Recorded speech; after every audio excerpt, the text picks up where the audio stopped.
ನಾನು ಹಸ್ಬೆಂಡ್ಗೆ ಸರ್ಪ್ರೈಸ್ ಕೊಡೋಣ ಅಂದರೆ ಅವರೇ ನನಗೆ ಸರ್ಪ್ರೈಸ್ ಕೊಟ್ಟರು. ಅವ್ರದ್ದು ಇವತ್ತು ಬರ್ಡೇ ಇತ್ತು ಬಟ್ ಬರ್ಡೇ ಮುಗಿದಿತ್ತು ನೋಡಿ. 12:10 ಆಗಿದೆ. ಅವರು ಇನ್ನೂ ಮನೆಗೆ ಬಂದಿಲ್ಲ.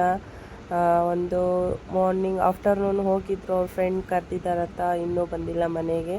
ಸೊ ನಾನು ನೋಡಿ ಎಲ್ಲ ಡೆಕೋರೇಷನ್ ಮಾಡಿಬಿಟ್ಟು ಅವ್ರಿಗೋಸ್ಕರ ವೆಯ್ಟ್ ಮಾಡ್ತಾಯಿದ್ದೀನಿ. ಅವ್ರು ಬಂದೇ ಇಲ್ಲ.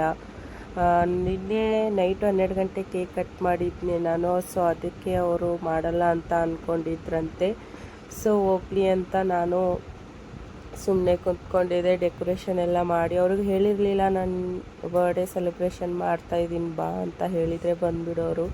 ಬಟ್ ನಾನು ಅವ್ರಿಗೆ ಸರ್ಪ್ರೈಸ್ ಕೊಡೋಣ ಅಂತ ಇದ್ದೆ. ಅವ್ರು ನನಗೆ ಸರ್ಪ್ರೈಸ್ ಕೊಟ್ಬಿಟ್ರು. 1 ಗಂಟೆ ಆಗೋಯ್ತು ನಮ್ಮ ಬರ್ಡೇ ಸೆಲೆಬ್ರೇಷನ್ ಮಾಡೋಕ್ಕೆ. ಸೊ ಬನ್ನಿ ಇವಾಗ ಡೆಕೋರೇಷನ್ಗೆ. ನಾನು ಏನೂ ಜಾಸ್ತಿ ಮಾಡ್ತಿಲ್ಲ, ಬಟ್ ಸಿಂಪಲ್ಲಾಗಿ ಮಾಡ್ತಾಯಿದ್ದೀನಿ. ಬಿಕಾಸ್ ಯಾರು ಇಲ್ಲ, ನೈಟ್ ಹೊತ್ತಲ್ವ, ಇನ್ಯಾರು ಬರ್ತಾರೆ ಈ ಟೈಮಲ್ಲಿ. ಅವರು ಆಲ್ರೆಡಿ ಅವ್ರ ಫ್ರೆಂಡ್ಸ್ ಅವ್ರ ಹತ್ರ ಹೋಗಿ ಸೆಲೆಬ್ರೇಟ್ ಮಾಡಿ ಬಂದಿದ್ದರು. ಸೊ ಅದಕ್ಕೆ ಇವಾಗ ನಾನು ಸಿಂಪಲ್ಲಾಗಿ ಮಾಡ್ತಾಯಿದ್ದೀನಿ. ಸೊ ನನ್ನ ಡೆಕೋರೇಷನ್ ನಿಮಗೆ ಹೇಗೆ ಅನ್ನಿಸ್ತು ಸಿಂಪಲ್ ಅಂತ ಒಂದು ಸರಿ ಕಮೆಂಟ್ ಮಾಡಿ ಹೇಳಿ. ಚೆನ್ನಾಗಿದೆ ಅಂತ ಹೇಳಿ, ಇಲ್ಲ ಅಂದರೆ ಇಲ್ಲ ಅಂತ ಹೇಳಿ. ಬಟ್ ನನಗಾದಷ್ಟು ನಾನು ಟ್ರೈ ಮಾಡಿದ್ದೀನಿ ಅವ್ರಿಗೋಸ್ಕರ. ಸೊ ನಾನು ಸಬ್ಬಕ್ಕಿ ಪಾಯಸ ಕೂಡ ಮಾಡಿದ್ದೀನಿ. ಅದು ರೆಸಿಪಿ ಕೂಡ ನಿಮಗೆ ಬೇಗನೆ ನಾನು ಶೇರ್ ಮಾಡ್ತೀನಿ. ಇವಾಗ ಮಾಡೋಕ್ಕಾಗಲ್ಲ, ಸ್ವಲ್ಪ ಲೇಟ್ ಆಗುತ್ತೆ. ಆ್ಯಂಡ್ ಬನ್ನಿ ಇವಾಗ ನಾನು ಬಲೂನ್ಸು ಇವಾಗ ಇದು ಮಾಡ್ತಾಯಿದ್ದೀನಿ. ಅದು ಊದಿ ನನಗಂತೂ ಕೆನ್ನೆ ಎಲ್ಲ ನೋವು ಬಂದುಬಿಡ್ತು. ಅಷ್ಟೊಂದೆಲ್ಲ ನಾನೇ ಊದಿ ಎಲ್ಲ ಡೆಕೋರೇಷನ್ ಮಾಡ್ತಿದ್ದೆ. ಸೊ ಫೈನಲಿ ನಾನು ಯಾರು ಜಾಸ್ತಿ ಜನ ಇಲ್ಲ ಅಂತ ಬರೀ 1/2 kg ಕೇಕ್ನ ತೊಗೊಂಡು ಬಂದಿದ್ದೆ. ನಾನು ತುಂಬ ಪ್ರೀತಿಯಿಂದ ಅವ್ರಿಗೋಸ್ಕರ ಮಾಡ್ತಾಯಿದ್ದೀನಿ. ಸೊ ಇವಾಗ ಬಂದರು ಅವರು. ಸೊ ಇವಾಗ ನೋಡಿ ಟೈಮ್ ಎಷ್ಟು ಗಂಟೆ ಆಗ್ತಾಯಿದೆ.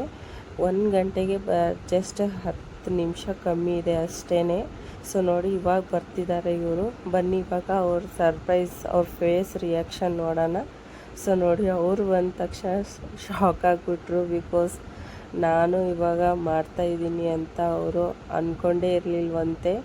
ಸೊ ಏನಕ್ಕೆ ಮಾಡೋಕ್ಕೋದೆ, ನಿನ್ನೆ ತಾನೇ ಕೇಕ್ ಕಟ್ ಮಾಡಿದ್ದೆ ಅಲ್ಲ, ಮತ್ತೇನಕ್ಕೆ ಇದೆಲ್ಲ ಮಾಡಿದೆ ಅಂತ ಹೇಳ್ತಾಯಿದ್ರು. ಸೊ ಹೋಗ್ಲಿ ಬಾ ಕಟ್ ಮಾಡೋಣ ಅಂತ ನನ್ನ ಕರಿತಾಯಿದ್ರು. ಸೊ ನಾನು ಇಲ್ಲ ನೀವೇ ಮಾಡಿ, ನಾನು ಬರಲ್ಲ ಅಂತ ವಿಡಿಯೋ ಮಾಡ್ಕೊಂಡು ನಿಂತ್ಕೊಂಡೆ. ಸೊ ನಮ್ಮ ತಮ್ಮನ್ನ ಅದು ಕರಿತಾಯಿದ್ರು. ಅವನು ನೀನು ಕಟ್ಟಾದರೂ ಮಾಡು, ನಾವು ಬರ್ತೀವಿ ಅಂತ ಅವ್ರನ್ನ ರೇಗಿಸ್ತಾ ಇದ್ವಿ. ಸೊ ನೋಡಿ ಅವ್ರು ಹೇಗೆ ನೋಡ್ತಿದ್ದಾರೆ ನಮ್ಮನ್ನ. ಅವರು ಬರ್ಡೇ ಆಲ್ರೆಡಿ ಮುಗ್ದೋಯ್ತು, 1 hour ಆಗೋಯ್ತು ಮುಗ್ದು ಅಂತ ಹೇಳಿ ಗೇಲಿ ಮಾಡ್ತಾಯಿದ್ವಿ ಅವ್ರನ್ನ. ಸೊ ಅವರು ನೋಡಿ ಇವಾಗ ಕೇಕ್ ಕಟ್ ಮಾಡ್ಕೊತಾನೆ ಎಷ್ಟು ರಿಯಾಕ್ಷನ್ ಕೊಡೋಕ್ಕೆ ಸ್ಟಾರ್ಟ್ ಮಾಡಿದ್ದಾರೆ ನೋಡಿ. ಸೊ ಇವಾಗ ಫೈನಲಿ ನಾವೆಲ್ಲ ಮುಗಿಸ್ಕೊಂಡು 1 ಗಂಟೆ ಆಗೋಯ್ತು.